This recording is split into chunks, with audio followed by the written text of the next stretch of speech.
Nako, may matinding pasabog po ang Net25 na talagang ikinataranta na ni BBM at ng kanyang mga palasyo, no? At dito talaga po ay totoo na sinasabi ng INC na kahit na mapakulong nila si Senator Dante Marcoleta, hindi sila titigil sa paglantad ng katotohanan, no? Kasi baka kasi isipin nila na kaya daw nag-rally ang INC at kaya lang daw kumikilos ang INC para suportahan si Senator Dante Marcoleta. Mali kayo, no? Palagay na natin, no? Palagay natin mali si Senator Dante Marcoleta at nakulong talaga siya sa sasong plunder, ha?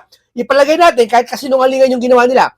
Ipalagay natin na kulong si Senator Marcoleta sa kasong plunder. So, ibig bang sabihin nun, absuelto na kayo sa flood control issue na to? Hindi. Tulad ng sinabi ng INC, no? Isisiwalat pa rin nila ang katotohanan, no? At hindi titigil, no? At dapat ganito rin ang mga kongresista at iba pang mga opisyal. Kaso hindi. Wala kang nakikitaan eh. Wala kang nakikitaan sa kanila ni isa man na talaga matapang na nagsisiwalat dyan sa flood control issue na yan. Di ba bakit? Sa takot nila eh. Sa takot nila na baka sila ay mapakulong nung katulad ng ginawa kay Senator Dante Marcoleta. Ngayon, kaya si Senator Marcoleta, absuelto na sa SOSE, no? Ibig sabihin makakalaya na. Pero tinatagtad nila ng kaso. O ano-ano pa yung kaso ang ginagawa nila. Ngayon, may bago na naman hain na kaso, ha? Warrant of arrest. Ito, basahin po natin, no? Sabi, ikalawang arrest warrant versus Marcoleta, inihain na. Naghain ng panibagong warrant of arrest sa kasong graft laban kay Senator Dante Marcoleta sa nanatili sa PNP General Hospital. Antindi, no? Antindi ng administrasyong ito. No, talagang lahat para bang lumalabas si Marcoleta, siya pinakakurakot. Hindi siya pinakakurakot, siya lang ang kurakot sa Pilipinas at si Sara. Yun lang ang gusto nilang palitawin. Sila malinis lahat sila. Okay lang dahil natataranta na naman sila sa isisinisiwalat unti-unti no? At hindi lang yan. May pagsabi ko sa inyo, bagyo na, tag-ulan na, unti-unti nang lalabas ang katotohanan, ha? Yung big piece na tataranta na, hindi na alam. Ewan ko kung nakakatulog pa yan. Ha? Sa tingin ko, hindi nakakatulog yan Konting kaluskos lang talagang gising na yan Bakit? Alam nila ang katotohanan. Alam ng mga ibang congressman na sangkot sila diyan. Alam nila ang totoo na may malaking perang nakawan. At ngayon, ang nagsasuffer ngayon si Senator Dante Marcoleta sa kulungan. At yung mga inosente ay kinulong. Ang kapal ng mga mukha ng mga vlogger, ang kapal ng magmumukha, hindi daw weak si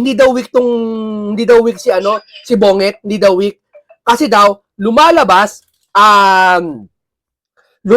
po na sinasabi nila na marami na pakulong. Si Kibuloy, si Alice Guo, sila Marcoleta, Jinggoy, Revilla, ang dami nakakulong daw, mga high profile. Mali kayo. Si Tatay Digong ang nagpakulong, si Trillanes.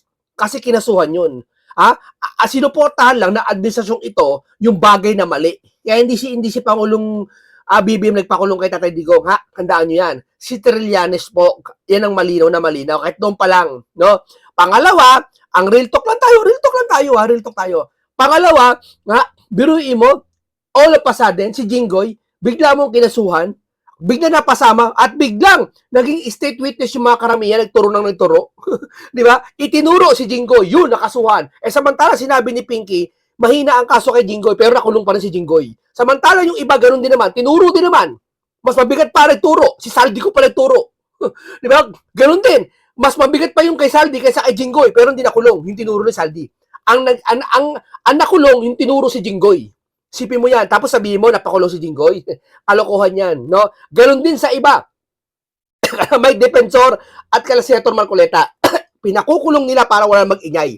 Kasi alam naman nila, si Baligod, hindi naman mayaman si Baligod. Alam niyo yan, hindi mayaman si Baligod.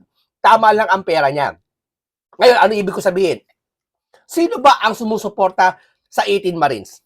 Kung sakaling mapakulong, mademanda nila. May demanda 18 Marines, pwedeng damputin ng 18 Marines, pwede ikulong nila. Sino lang pwede may kakayahan nun? Si Mike Defensor. Kasi si Mike Defensor may anda, may pera. Hindi politiko yan, may negosyo yan, marami. No, may mga ipon din yan. At doon niya binubuhos ngayon sa 18 Marines, tinutulungan niya. Maaring pinapakain niya, maaring binibigyan niya ng panggasolina sa sakyan, pinapairam niya sa sakyan niya. Higit sa lahat, kung bigyan mo niya ng pera, tagi 1,000, wala kayong pakialam. Yun ay kalooban yun. Normal sa tao yun. Magbigay ako ng tig 10,000, 5,000, o ito, pambuhay nyo. na kay Mike Defensor yun kung gagawin niya yun. Pero walang problema daw, walang damage sa inyo yun. Kaya pinakulong nila si Mike Defensor kasi mapipilantod yung 18 Marines. Wala nang gagastos. Ngayon, hihina ngayon ang 18 Marines. Tataba rin na, yun ang gusto nila. Umatras na, wala ng pera, walang pampiyan sa 18 Marines. Di ba? Yun ang gusto nila. Kasabay na same time naman, si Marcoleta, pinakulong nila sabay kay Mike Defensor. Humanap sila ng butas. Di ba? Yan sila, ganyan sila katuso. Dahil natataranta sila sa lahat ng gagawin ng dalawang ito, lalo si Senator Dante Marcoleta. Pero don't worry. Sabi niya ito, sabi ni Topacio, ang mga naglantad ng korupsyon ang siyang ikinulong dahil sa hayagang gawang-gawang kaso at kinukutya pa ninyo sila. Marahil talaga nararapat lang na pamunuan ng bansang ito ng mga magnanakaw. Don't worry, kinukutya nyo to? Okay lang, kahit kutsain nyo to. Sige lang, gawin nyo lahat ng gusto nyong gawin. Diba? Gawin nyo lang gusto nyong gawin. Ang panalo dito, si Senator Dante Marcoleta at sa mga nagsisiwalat, no? Hindi nyo, sabihin nyo, INC, walang magawa, kala nyo lang yun. Diba? Kala nyo lang yun, guni-guni nyo lang yun, no? At dito, nakikita na nga, nalalantad kayo unti-unti, no? O ito, panoorin natin pasabog na ito sa Net25. At galing din kay Leandro Lebiste ang mga impormasyong ito. At dito, ito ang pinakaayaw nila. Ayaw ng mga congressman, ayaw ng mga nasa taas. Na ang alin, pag-usapan yung mga bagay na mga nawawalang pondo. Yan ang ayaw nila eh. Ang gusto nila, impeachment. Ang gusto nila, kunwari, trabaho lang sila, magkatrabaho, trabaho lang tayo. Gusto nila, trabaho lang tayo. Mamigay tayo ng bigas sa mga covered court. Diyan kayo nilalaso ng mga yan. Pamimigay ng bigas kuno. Pero yung bigas na yan, pera din natin yan. Ginigisa tayo sa sarili natin mantika ng mga yan. No? Gusto niya mga yan, limutin natin yung mga nagawa nilang kasalanan. Namamahagi sila ng mga konting bigas, ganyan-ganyan. Tapos, hindi nila alam umuulan na ngayon, nagbabaha. Kaya, corner sila eh. O, panoorin natin to ha. Wala. Ito yun, nasaan? Ako pabibigla ka rito. Ha? Nag-desisyon na pala ang Korte Suprema. Na? Nako. At talagang sinabing unconstitutional, labag po sa batas. Eh, matagal na yan di ba? Oo nga, no? Parang nabasa ko na ito. Ano ba ito? Kaya natin pinakuha yan, Jen. Oho. Kasi may ibinulgar si Congressman Lian Lebiste. Ito po yung ito yung sabi ko, yung 60 billion. Yun. Oho. Makinig kayo, importante to. Walang ibang gumagawa nito na network. Kung hindi, Net25 lang. Hindi ko alam kung ginagawa to ng SMNI. No? Pero ito, ginagawa nila to. No? Ito, hindi to para paninira. Ito ay may resibo. Ito ang katotohanan. Hindi to AI. Hindi ito yung katulad ng ibang mainstream media. Tinatago ang katotohanan. Inilalabas lang kung ano yung napakinggan nila. At yung mga bawal sabihin, itinatago nila. Ito, hiba to. Ibahin nyo to. Iba yung, magkano nga yan, yung pondo ng PhilHealth? 90 billion sa kabuuan yan na inilipat sa National Treasury. So, ibig sabihin, may 90 billion ang PhilHealth, Kinuha, nilipat sa National Treasury. Ayun. First tranche, second tranche. Yung third tranche, nakakuha na ng TRO, hindi na pinatuloy. Oo, Kaya pero sa kabuuan na naipasok, 60 billion lang. 60 na. Oo. Tapos, bukod sa PhilHealth, may kinuha pa, di ba? Meron pang kung hindi ako nagkakamali, 150 billion sa PDIC. Ayun. Ayan, mayroon pa. Kaya ngayon naging desisyon ng Supreme Court sa PhilHealth, pwede rin daw gamitin yan dapat ng PDIC para ibalik sa kanila yung naunang kinuhang pondo. Ayun, at sabi nga ng Supreme Court sa kanilang desisyon, unconstitutional yan. Yes. Ibalik niyo yung pondo sa pambansang kabangbayan. Yes. Yari kayo. Awal. Yan, Korte Suprema na nagsalita. Pero, babalututin pa ng mga ng mga loyalista. Sasabihin nila matino ang kanilang amo. O yan. Ibalik. Oo. Kunin sa pambansang pondo, ibalik sa PhilHealth. Yes. Ano ha? Ganito po ang nangyari. Unang-una, tinatanong natin, anong masama naman kung kinuha? Tapos, ibinalik. Okay lang, patas lang. Yun nga. Naku po, maling-mali. Kasi, Bakit? alam mo ba kung bakit pala kinuha yung pondo na yan? Bakit? para magkaroon ng pondo ang mga proyekto na ang karamihan ay flood control project. Oh, di ba? Parang iyabang lang siguro para palitawin na meron siguro sa panahon natin na may nagawa. Alam naman natin, pilit nilang pinapalimot sa taong bayan yung 5,500 flood control na ghost na natapos na, sinasabi niya, nung SONA, ngayon, nalantad na. Ngayon, siguro, sinasabay to para ilihis sa atin sa isipan ng sambayan ng Pilipino na pabayaan na lang at sabayan ng takot at pananakot sa mga nagsasalita at sa mga pinakulong o parang ganito, kayo nakulong lato, sige, magsalita pa kayo, makukulong kayo. Ganun sinasabayan tayo ng mga yan. Hindi natatakot ang Net25 at hindi natatakot ang pagsiwalat ng kay Senator Dante Marcoleta at ng Net25, di ba? Kasi nakapaloba tayo sa mga unprogrammed funds. Unprogrammed appropriations. Tama, unprogrammed appropriations. Ito ang sabi ni Kong Lebiste sa kanyang post. Oo. Narito ang resibo ng 153 billion. 50 billion yan na V. Tandaan nyo, napakalaking halaga niyan. Ang 1 billion o 2 billion, punong-puno na buong bahay mo ng pera niyan. Napakalaking bagay niyan, napakalaking proyekto magagawa niyan. DPWH projects na pinondohan ng PhilHealth at PDIC noong 2024. Bakit? Kasi wala na sila makukuha, alam na nila mga kinurakot at sa bulsa. Sabi ko nga sa'yo na ikaw, nanay mo, pinabili ka ng patis. Binigyan ka ng 100. Ang isang boteng patis, 10 piso. Magkano sukli na nanay mo? 90. Tama? Kinurakot mo yung 100.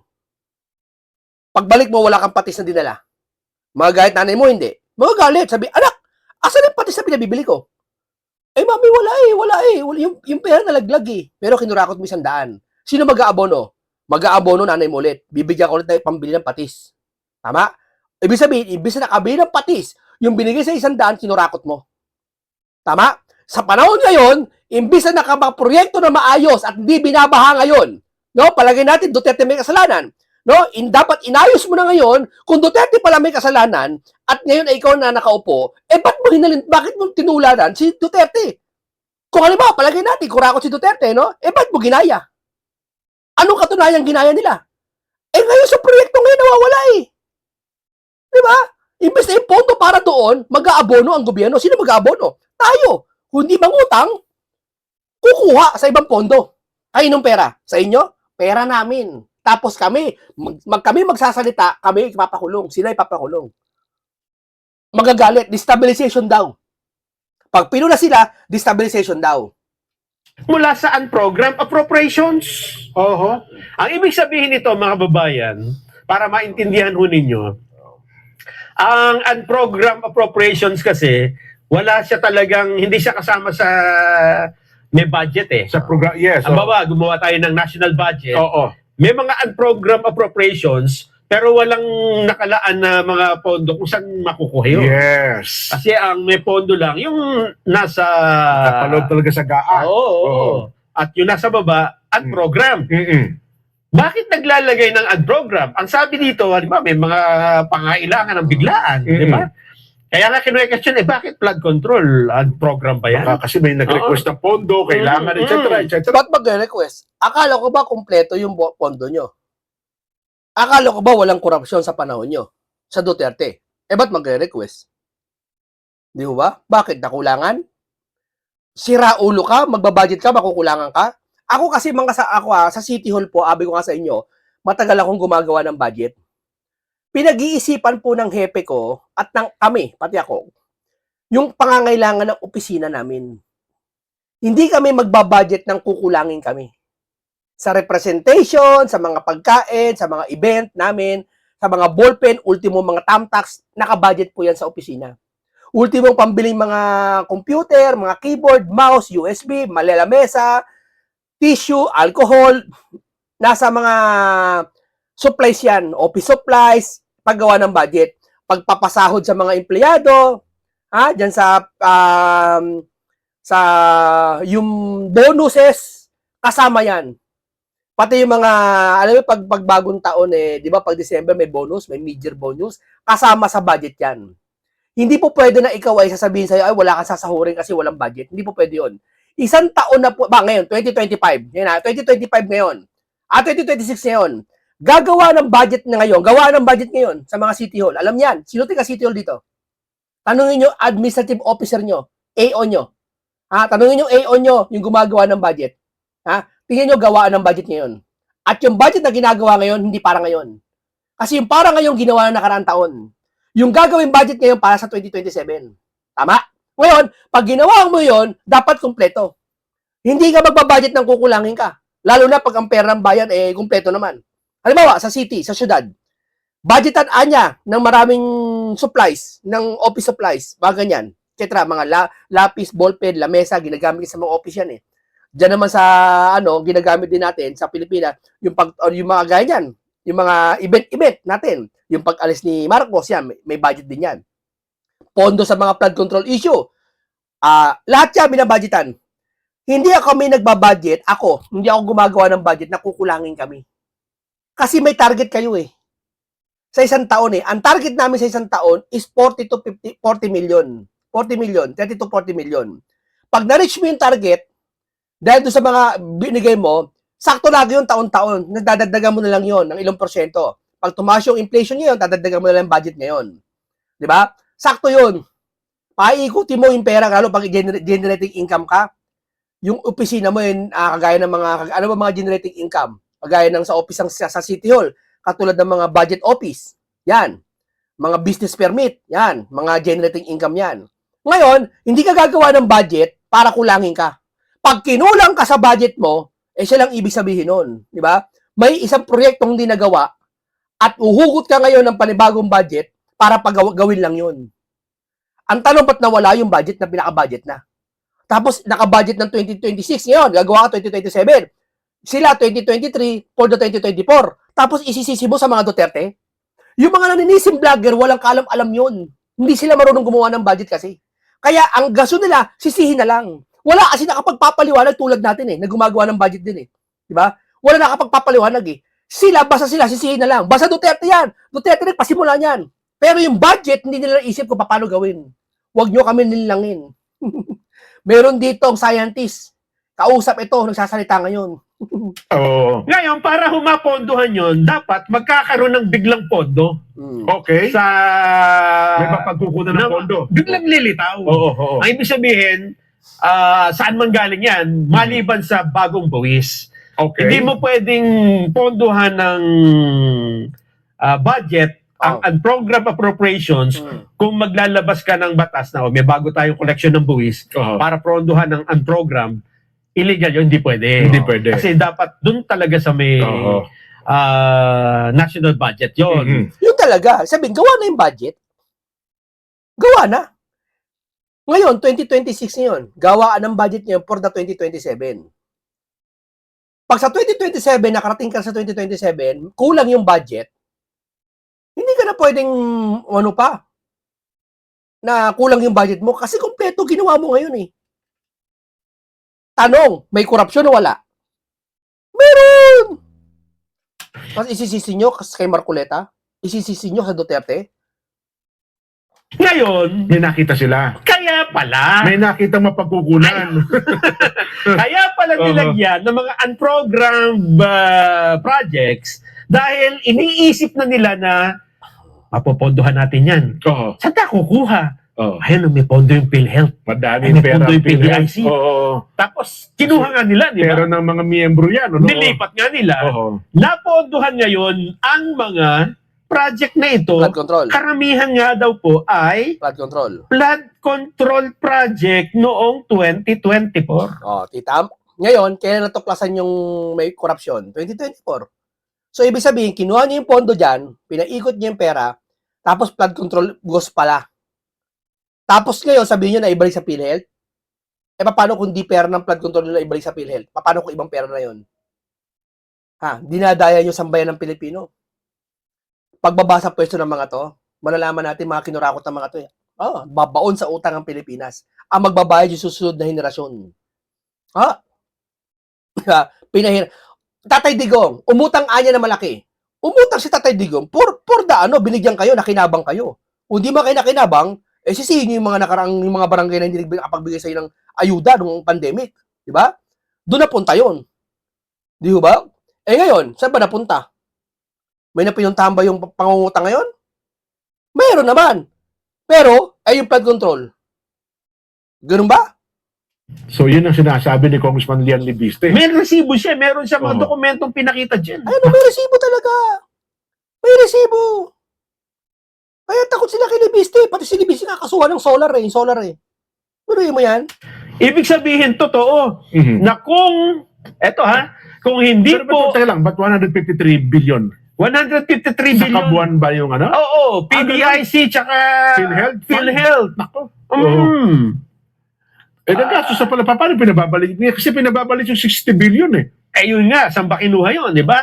Oo. Pero, anuhin mo natin, isa-isahin natin. Ha? Oo. Parang ganito po yan. Okay. Kung hindi nila kinuha, tingnan nyo mabuti, ha? Mhm. Kung hindi nila kinuha yung PhilHealth Fund, Okay. hindi ho mapopondohan yung mga Walang mapagkukunan. walang pagkukunan. Walang So, pagkukunan dapat ng pondo. noong 2024, No. walang flood control. Ito yung resibo, eh. Ganun. Dapat noong 2024, walang Ayun, may resibo.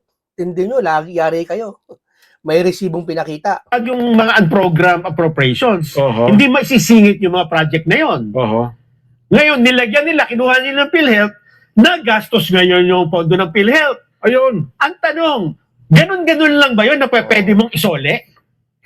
Ay, hindi mo pa pwede. Oo. Kasi, kung isoli mo yon, ito bang mga nagastos dyan, mababawi pa yan? Hindi na. Na-consummate na yan. Yung bang flood control project, maibebenta para ibalik dun sa PhilHealth Fund? Hindi na. Oo. Kaya nga, meron ho talagang irregular dito. May naganap na krimen May- talaga dyan. Halimbawa, ang para maintindihan ninyo, mga Oo. babayan, halimbawa, merong isang kutsilyo.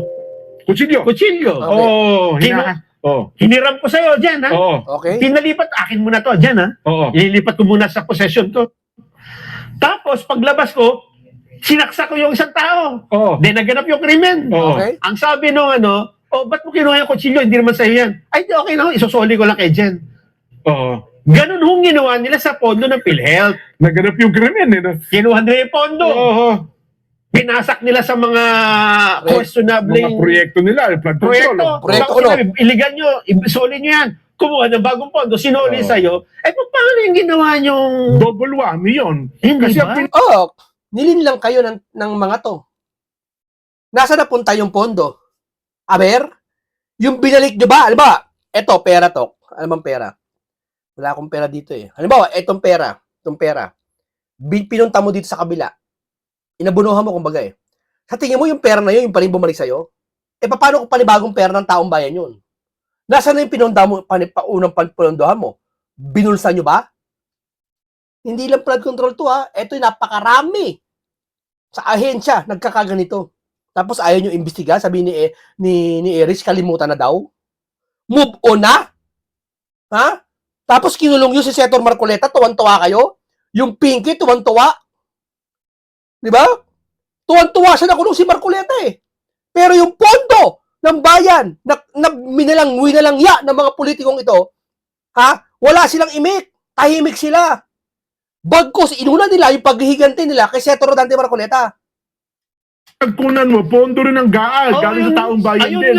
Hindi nga po pwede yun. Oo. Hindi nga pwede. Dapat kung siya nasa uli mo, yung pera mismong yun, ayun ang sa uli mo. Yes. Hindi yung galing sa ibang pondo. Ginastos mo sa illegal na project. Oo. Dapat, kunin mo rin doon, di ba? Eh, O kaya, galing sa bulsa nyo. Oo. Dahil kayo nakinabang eh.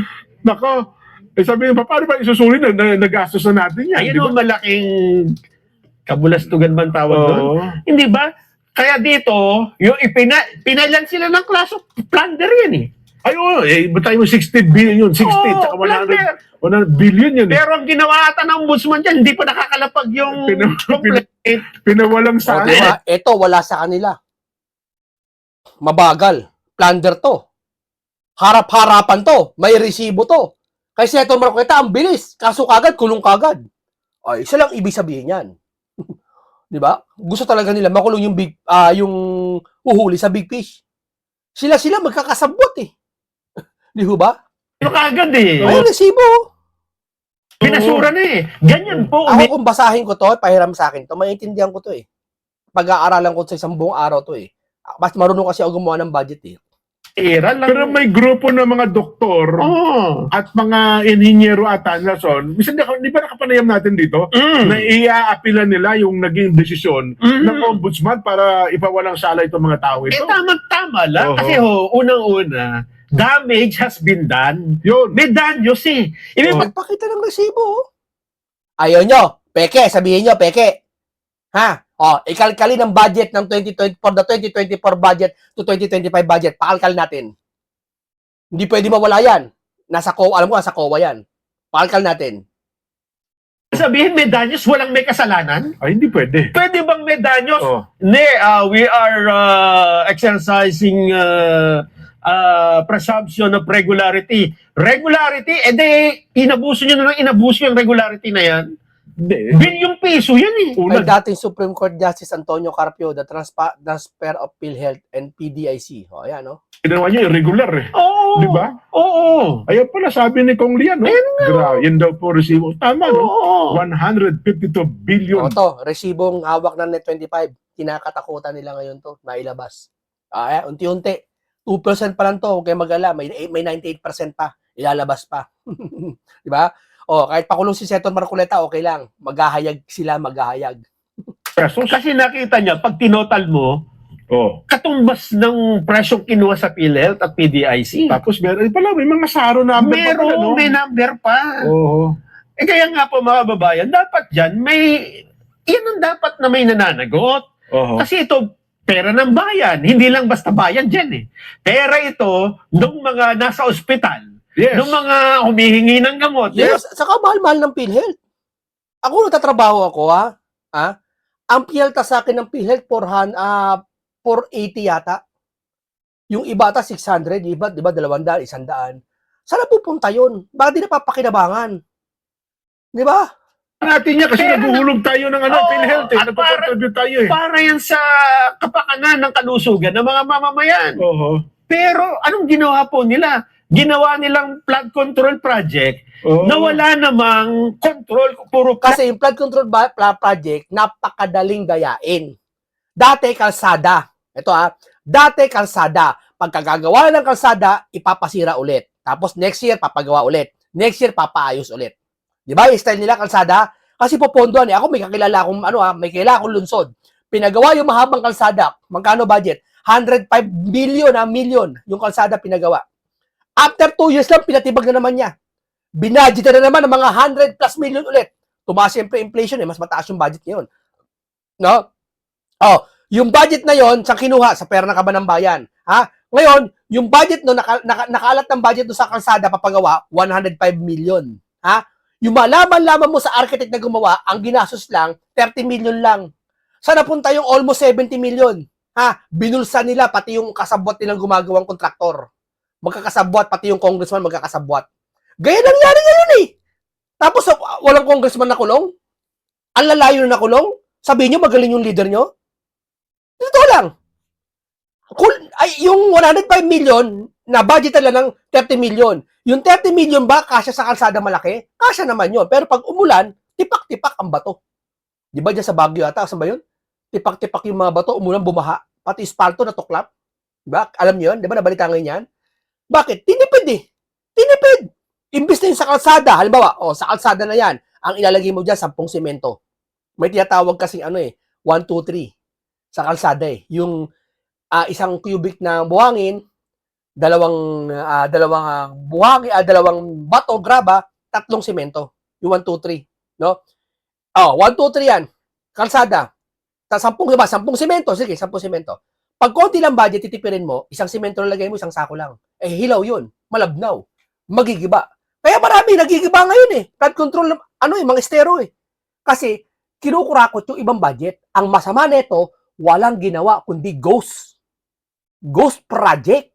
Ibig sabihin, ni isang anino ng proyekto, ni isang gastos malaki, 1,000, wala. Kahit pinamerienda siguro yung gagawa, wala eh. Di ba? Binulsa lahat eh. Hindi katulad dati noon sa kalsada, may nagagawa pa rin kahit paano. Ngayon, iba na, hindi na sa kalsada. Sa flood control na nilalagay para madaling kurakutin nila. Kapag umulan nga naman, bumaha na marami, sino sisisihin nila?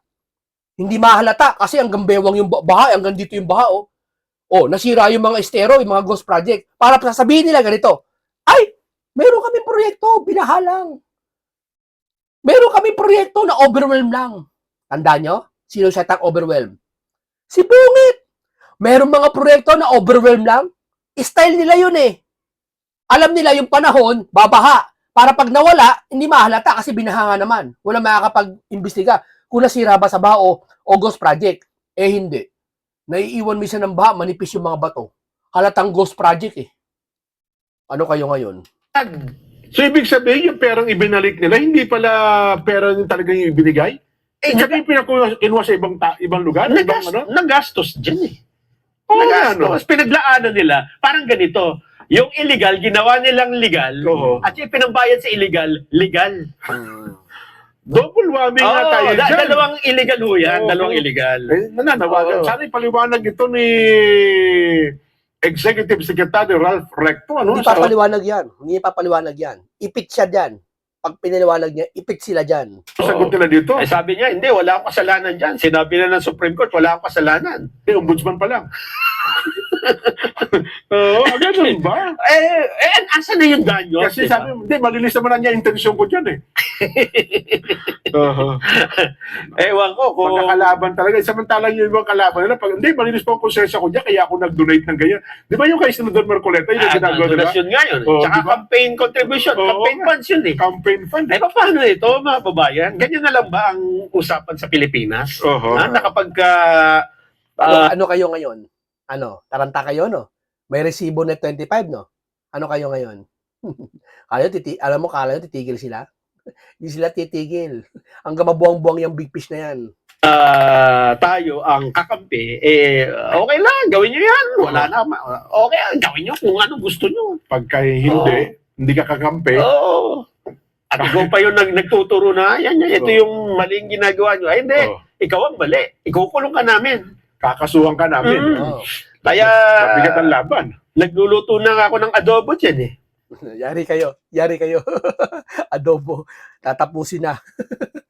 Magbabeg mo na tayo. Adobo. Ninervous na ako sa adobo. Paborito ko yan eh. Paborito ko Oo. yan. Oo nga. Oo. Kaya lang dapat, pag nagluto ka ng adobo, Pag nagluto kayo ng adobo po, ito, tip ko lang sa inyo ha, sa mga mag-rally.